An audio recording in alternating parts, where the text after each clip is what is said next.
ರಾಜ್ಯ ಸರ್ಕಾರ 60% ಸರ್ಕಾರ ವಿಧಾನಸೌಧದಲ್ಲಿ ನಾನು ಉತ್ತರ ಕೊಟ್ಟಿದ್ದೀನಿ. ಕುಮಾರಸ್ವಾಮಿ ಅವರು ಈ ಮೊನ್ನೆ ನಡೆದಂಥ ಚುನಾವಣೆಯಲ್ಲಿ ಹಿನ್ನಡೆ ಆದಮೇಲೆ ಅವರ ಅಸ್ತಿತ್ವಕ್ಕೆ, ಪಕ್ಷದ ಅಸ್ತಿತ್ವಕ್ಕೆ, ಅವರ ಅಸ್ತಿತ್ವಕ್ಕೆ ಪ್ರಶ್ನೆ ಉದ್ಭವ ಆಗಿದೆ. ಹೀಗಾಗಿ ಅವರು ಹತಾಶರಾಗಿ ಈ ರೀತಿ ಹೇಳಿಕೆಯನ್ನು ಕೊಟ್ಟಿದ್ದಾರೆ. ಸಾಕ್ಷಿ ಕೊಡಲಿ, ಎನ್ಕ್ವೈರಿ ಮಾಡ್ತೀವಿ. ಸುಮ್ಮನೆ ಈಗ ಹಿಟ್ ಆ್ಯಂಡ್ ರನ್ ಮಾಡೋದು ಸ್ವಭಾವ ಇದೆ ಕುಮಾರಸ್ವಾಮಿ ಅವ್ರದ್ದು. ಹಿಟ್ ಆ್ಯಂಡ್ ರನ್ ಮಾಡುವಂಥ ಸ್ವಭಾವ ಇದೆ. ಅವ್ರಿಗೇನಾಗಿದೆ ಅಂದರೆ ಇವತ್ತು ಸಂಕ್ರಾಂತಿ ನಂತರ ಕಾಂಗ್ರೆಸ್ ಸರ್ಕಾರ ಹೋಗ್ತದೆ ಅಂತ ಹೇಳಿ ಬೆಳವಣಿಗೆ ಆಗ್ತದೆ ರಾಜಕೀಯ. ಸಂಕ್ರಾಂತಿ ನಂತರ ಅವ್ರ ಪಕ್ಷದಲ್ಲಿ ಒಂದು ವರ್ಷ ಶಾಸಕರು ಉಳಿಯಾಗಿಲ್ಲ ಅವರು. ನಿಮ್ಮ ಕಡೆ ಗೊತ್ತಿದೆ ನಿಮಗೆ. ಹೀಗಾಗಿ ಹತಾಶರಾಗಿದ್ದಾರೆ. ಹತಾಶರಾಗಿ ಮಾತನಾಡ್ತಾ ಇದ್ದಾರೆ ಅಷ್ಟೇ. ಸರ್, ಸರ್ಕಾರದ ಧೋರಣೆ ಬಗ್ಗೆ ಕೆಲವು ಗುತ್ತಿಗೆದಾರರು ಕೂಡ ಅಸಮಾಧಾನ ವ್ಯಕ್ತಪಡಿಸ್ತಾ ಇದ್ದಾರೆ ಸರ್. ಕುಮಾರಸ್ವಾಮಿ ಹೇಳಿಕೆ ನೋಡಿ ಒಂದು ಕೆಲಸ ಮಾಡಿ, ಯಾರು ಗುತ್ತಿಗೆದಾರರು ಅಸಮಾಧಾನ ಮಾಡಿದ್ರೆ ನಿರ್ದಿಷ್ಟವಾಗಿ ಅವರು ಕೊಡಲಿ. ಅದನ್ನು ನಾವು ತನಿಖೆ ಮಾಡಿ ತಪ್ಪಿಸ್ತರಿಗೆ ನಿರ್ದಾಕ್ಷಿಣ್ಯವಾಗಿ ಕ್ರಮ ಕೈಗೊಳ್ಳಿ. ಸುಮ್ಮನೆ ಗಾಳಿಯಲ್ಲಿ ಗುಂಡು ಹೊಡೆಯುವಂಥದ್ದು ಆಗಬಾರ್ದು. ನಿರ್ದಿಷ್ಟವಾಗಿ ಕೊಡ್ರಿ. ಇಂಥ ಇದರಲ್ಲಿ ತುಂಬ ಸಹ ಅವ್ಯವಹಾರ ಆಗಿದೆ, ಅಸಂಬಂಧಿಸಿದ ಕೊಡಿ. ಸುಮ್ಮನೆ ಯಾರೋ ಹಂಗೆ ಆಗಿದೆ ಹಿಂಗಾಗಿದೆ ಹೇಳಿದ್ರೆ ಉಪಯೋಗ ಆಗಿದ್ರೆ ಮಾತ್ರ ಏನಾಗಿದ್ದು, ಕೆಂಪಣ್ಣವರು ವರದಿ ಇದ್ರಾಗ 40% ಕಮಿಷನ್ ಕೊಟ್ಟಿದ್ರು ಬಿಜೆಪಿ ಸರ್ಕಾರದಾಗ. ಈಗ ನೀನ್ಯಾರು ಪ್ರಿಯಾಂಕ್ ಖರ್ಗೆ ಅವ್ನು ಕಾಂಟ್ರಾಕ್ಟರ್ ಹೌದು ಅಲ್ಲೋ ಅಂತ ನಾವು ಜಿಜ್ಞಾಸೆ ಇದೆ. ಯಾರಾದರೂ ಕುಮಾರ್ ಕೊಟ್ಟಿದ್ದಾರೆ ಸರ್? ಗೊತ್ತಿಲ್ಲಪ್ಪ, ನನಗೆ ಗೊತ್ತಿಲ್ಲ.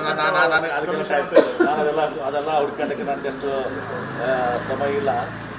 ಇಷ್ಟೇ ಹೇಳ್ತೀನಿ, ನಮ್ಮ ಸರ್ಕಾರದಲ್ಲಿ ಅದು ಯಾವುದೇ ರೀತಿ ಈ ರೀತಿ ಕೆಲಸಗಳಾಗೋದಿಲ್ಲ. ನಿರ್ದಿಷ್ಟವಾಗಿ ಕೊಟ್ಟರೆ ನಮ್ಮ ಕೈಗೊಳ್ತೀವಿ.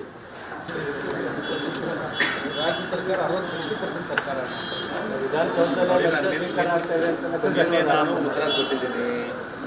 ಕುಮಾರಸ್ವಾಮಿ ಅವರು ಈ ಮೊನ್ನೆ ನಡೆದಂಥ ಚುನಾವಣೆಯಲ್ಲಿ ಹಿನ್ನಡೆ ಆದಮೇಲೆ ಅವರ ಅಸ್ತಿತ್ವಕ್ಕೆ, ಪಕ್ಷದ ಅಸ್ತಿತ್ವಕ್ಕೆ, ಅವರ ಅಸ್ತಿತ್ವಕ್ಕೆ ಪ್ರಶ್ನೆ ಉದ್ಭವ ಆಗಿದೆ.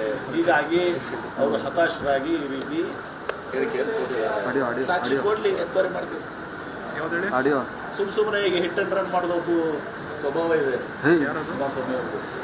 ಹಿಟ್ ಆ್ಯಂಡ್ ರನ್ ಮಾಡುವಂಥ ಸ್ವಭಾವ ಇದೆ. ಅವ್ರಿಗೇನಾಗಿದೆ ಅಂದರೆ ಇವತ್ತು ಸಂಕ್ರಾಂತಿ ನಂತರ ಕಾಂಗ್ರೆಸ್ ಸರ್ಕಾರ ಹೋಗ್ತದೆ ಅಂತ ಹೇಳಿ ಬೆಳವಣಿಗೆ ಆಗ್ತದೆ ರಾಜಕೀಯ. ಸಂಕ್ರಾಂತಿ ನಂತರ ಅವ್ರ ಪಕ್ಷದಲ್ಲಿ ಒಂದು ವರ್ಷ ಶಾಸಕರು ಉಳಿಯಾಗಿಲ್ಲ ಅವರು. ನಿಮ್ಮ ಕಡೆ ಗೊತ್ತಿದೆ ನಿಮಗೆ. ಹೀಗಾಗಿ ಹತಾಶರಾಗಿದ್ದಾರೆ. ಹತಾಶರಾಗಿ ಮಾತನಾಡ್ತಾ ಇದ್ದಾರೆ ಅಷ್ಟೇ. ಸರ್, ಸರ್ಕಾರದ ಧೋರಣೆ ಬಗ್ಗೆ ಕೆಲವು ಗುತ್ತಿಗೆದಾರರು ಕೂಡ ಅಸಮಾಧಾನ ವ್ಯಕ್ತಪಡಿಸ್ತಾ ಇದ್ದಾರೆ ಸರ್. ಕುಮಾರಸ್ವಾಮಿ ಹೇಳಿಕೆ ನೋಡಿ ಒಂದು ಕೆಲಸ ಮಾಡಿ, ಯಾರು ಗುತ್ತಿಗೆದಾರರು ಅಸಮಾಧಾನ ಮಾಡಿದ್ರೆ ನಿರ್ದಿಷ್ಟವಾಗಿ ಅವರು ಕೊಡಲಿ. ಅದನ್ನು ನಾವು ತನಿಖೆ ಮಾಡಿ ತಪ್ಪಿಸ್ತರಿಗೆ ನಿರ್ದಾಕ್ಷಿಣ್ಯವಾಗಿ ಕ್ರಮ ಕೈಗೊಳ್ಳಿ.